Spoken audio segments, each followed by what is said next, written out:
Did UCLA change their play calling and their strategy on offense, or did the quarterback say, you know what? I just got to do what I got to do. I've got to be able to run the ball. He was very frustrated. I'm leaving. He was very frustrated after the game. He's had more losses already in 2 weeks than he had in his entire tenure at Tennessee. And not only is he losing, okay, remember, this is a kid who left Tennessee, then all of a sudden had to find a place to play, took less money than he was making at Tennessee. So this kid actually demoted himself financially. It was I'm telling you right now. To be home, right. This is he did it because he was trying to get more money out of Tennessee. Right, but he eventually got home, so there is that part of it. But let me tell you something. This kid will look back on this period of his life, and let's assume he's going to play in the NFL, and hopefully for him he's a first-round pick. And I don't know if he is that kind of talent or not yet, but this kid will go back and look at this and go, this was the biggest mistake I've ever made in my life. You don't leave Tennessee in the SEC to come to UCLA in the Big Ten. Maybe Ohio State, maybe Michigan, maybe USC, but you don't go from Tennessee to UCLA. And to make matters worse, you talk about his frustration. Yeah. Bergie, the kid who left UCLA Joey because Aguilar. He hit the transfer portal as soon as Iamaleava decided to come. Yeah. Right? The kid who went to Tennessee, Joey Aguilar, yeah. That dude is killing it. But here's the He's difference. got like 600 yards and 5 touchdowns and no interceptions. And here's what I would say. We talked about this in our group text for the show. I mean, Josh Heupel is a quarterback guy. I mean, he won a national championship as a quarterback at Oklahoma. Like, he knows that position. He is, regardless of where he's been prior to even Tennessee, he has always elevated his quarterbacks. So he can take a guy and elevate him. So all the more reason why Iamaleava should have stayed. Okay, fair enough. That's fine. But what I would add to that is this: UCLA beyond. I mean, Iamaleava is the only player who looked competent, in my opinion, out there. He was consistently. They shot themselves in the foot so many times. 14 penalties. You can't have 14 penalties and expect to win a football game. Like the lack of discipline early on. Now, by the way, I will reserve judgment until we see the way this goes. It does not bode well at the moment. But last year, they also looked completely inept to start the season and started to look better as the season went on and finished with 5 wins last year. But here's a problem. Here's a problem for UCLA. If what you're getting at is that they'll get better as the year goes on, here's where their problem lies. The schedule is rough. Right. Penn State coming up. This is later in the year, but this is like this week. Is it Thursday night this week? They play New Mexico. Yeah. Okay. They better win. Don't count New Mexico out. New Mexico is not a bad team. Don't count New Mexico out. And what we've learned is, in the day of the portal, these G5 teams are good. They're no longer pushovers necessarily on your schedule. What does G5 mean? Group of 5. Okay. Well, now group of 6 technically, but so it's G6. Yeah, but originally G5. Like a G6. I thought it was G4 now. Like a G6. Yeah. By the way, somebody in the YouTube chat, Pete in the YouTube chat, who says UCLA is so mid, Cappy could start for them right now as a kicker. Hey, listen, that's probably true. No, that's probably not true because they have an excellent kicker. So, I mean, I might be able to back him up. Can the Browns sign him? Yeah, by the way, somebody's saying, did they not bring up Lindsey's Browns losing their We chance did not. to Oh, win it? yeah, we did. No, we didn't. Yes, but we we will. did. No, we didn't. We didn't. I mean, but listen, we will. UCLA did win 4 out of their last 6 to end the season. Yeah, but here, let me just tell you what their last 6 look like. Maryland, okay, you could probably win that game. At Indiana, who's nationally ranked. Home against Nebraska, not likely. They beat Nebraska last year. But At Ohio State. No, they're going to crush them. Home against Washington. Yeah. And at USC. So the schedule only gets harder from here. And by the way, Utah's very good to your point. UNLV was what you might call a winnable game when you looked at it on the schedule, and New Mexico is certainly considered. New Mexico and Northwestern are considered your winnable games. Yeah, look, I think UCLA's, if I had to guess, okay, based on that schedule, if I had to guess, it's a 4-win type season. That's probably what it is, and this is just showing more and more that DeShaun Foster was the wrong choice. He was the type of guy that they brought in because the guys but let me liked ask you him. this. Let me ask you this. Sure. Because now here comes the defense. I said that, by the way, No, this is not a defense. This is not a defense. Not a This defense? is a legit question. Okay. Oh, Greg's yelling at some point. He would yell at them in the YouTubers. He yelled at the social media At team. the Mongrels? And that we could see that on YouTube. Oh, no, I was just saying that the camera was like right on my face. Oh, Well, boy. where do you Go ahead want and it? move. Well, like a little bit further back. I don't need to be like seeing but my Greg nostrils. was caught yelling at them. Let me I wasn't yelling. Let me ask you a question. Camera's supposed to be on your face.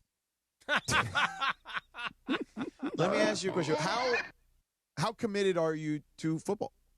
Oh, what, UCLA? Yeah. They Financially, how committed are you to so football?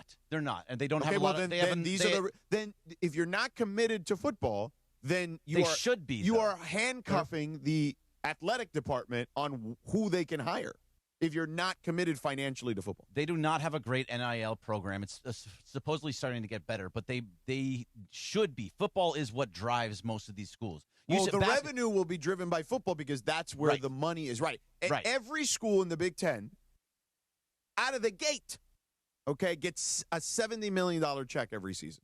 $70 million based on their television deal. Okay, for a program, an athletic program that was running in the red that the LA Times reported a couple years ago. Right. This Why move they was moved. made for finances, just because right there you're already almost nullifying your debts. Right, but the question is, if you get But at $70 what million, cost? Right. well, right, if you get $70 million, great. How much of it is to fund the other parts of the athletic department, or how much of it is being invested into football? Well, It goes to basketball. Most of it goes to basketball. Well, understandably so. Right. But you have to make that decision. Like, at what point are you going to go to your people, let's call them, right? Like your athletic boosters, for lack of a better phrase, and say, hey, we know we're funneling this into basketball, right? Mick Cronin is going to keep us in the mix. Yep. We're going to be right there. But at what point do we make the next commitment for football? Because we've seen Indiana is a perfect example. Indiana is a basketball school. But Indiana, where Kirk Cignetti has become a football school all of a sudden out of nowhere. And they don't seem to be going anywhere anytime soon. That's why we took Tino Sunseri from Indiana to come here and be the I get be it. the offensive coordinator. But you could but Kurt Cignetti is really the guy. Right. Kirk Cignetti's the guy. So what? You're saying Kurt Cignetti's the guy? 100%. You think he's the Not guy? Sunseri? I thought it was Kirk Sunseri. Cignetri. Cappy's boy, Tino Sinceri. Hey, and Oh, so Tino is Say Cignetti's Kikuchi. my boy too. Yeah. Yeah, they had layers. And but Yeah, like We Colin are. We're Coward. adding layers. but what Very similar to but the Colin problem is this. I'm not talking about that. I'm talking about the head coach, how much NIL you're going to pay football players. Like, that stuff matters. But You should be able to do that in Los Angeles, though. You should be able to get the guys that USC doesn't get, Yeah. which is a ton of 5 stars still. No doubt. But DeShaun, listen, here's the thing about DeShaun Foster.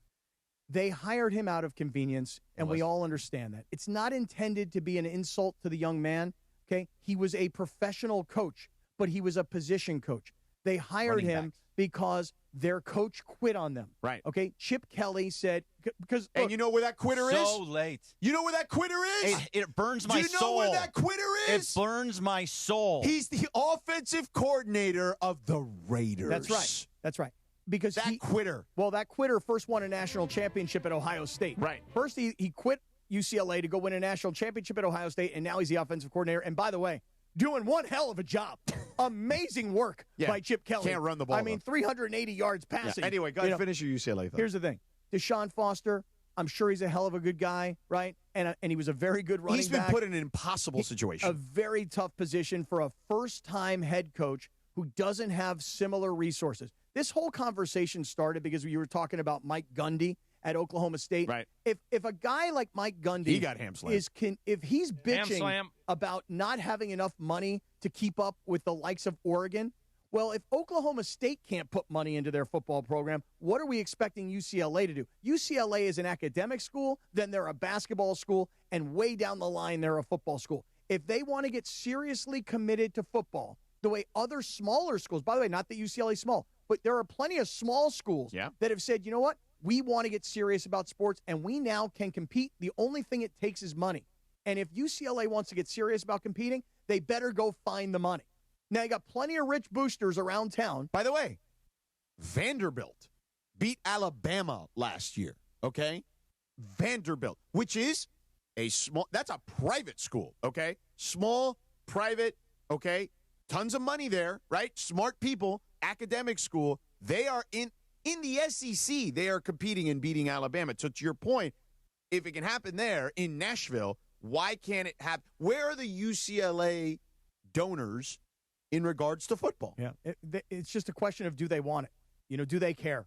And if they don't care, then this is what you get. Correct. This is the product you get on the field. It's part of being a public school too, so it hurts at that point too. But also, we do not put enough into it. The NIL program is strictly at this point before basketball, and they should put it more towards football. It always should go that way because that, like you were talking about earlier, that's where the revenue starts to come in. Wait until the end of the year, and you start to see what the average attendance is at the Rose Bowl, and it's announced at like 30,000, but there's really like 25 people there. You have to take the first 4 weeks out because you have no students. No, I got that. That's fair. Because you're on the quarter system. I understand. But still, I mean, listen, they're going to play Penn State.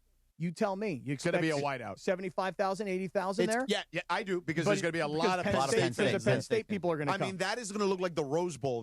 That's exactly right. Yeah. When Nebraska comes to town. Like the Rose Bowl game, right? So UCLA fans, they feel like the school is not caring about football, just like you're talking about. That's why they don't think they believe in DeShaun Foster. Well, I mean, bringing DeShaun Foster in and being the coach was, as you were saying, was just like a convenience hire.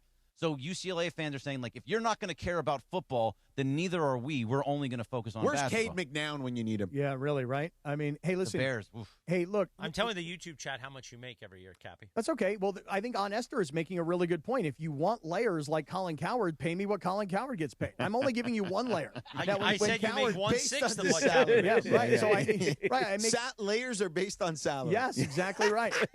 Hey, just to conclude this whole conversation, I'll just say this. Wrap it up with a bow? Here it is. No, we don't need to wrap it up. It's the YouTube hour. But I know. But we can move on to something else. Yeah, but here's the thing. We could. Don't get upset with it. I'm just saying. The one thing you can guys say. can talk about UCLA for 20 minutes. What do you want from me? Well, actually, we spent a lot more time on USC, and then you interrupted, Cappy. Yeah. Right. I'm going to bring it back to USC to finish it off, though. Here goes. The one thing you can say about USC is this. They are committed to football. They are. Even though Lincoln Riley has not been nearly as successful as people expected, the one thing USC did is they said, we will pay a coach $10 million. We will go out, we will find what we think is the best coach for our program, who can bring the most exciting style of football, who can pack the Coliseum every week and can get USC back to national championship contention. That's what USC did when they went and they took Lincoln Riley from Oklahoma. USC decided the opposite. We don't have any money.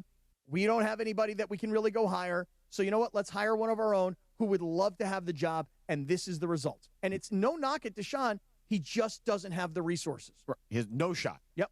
Yeah.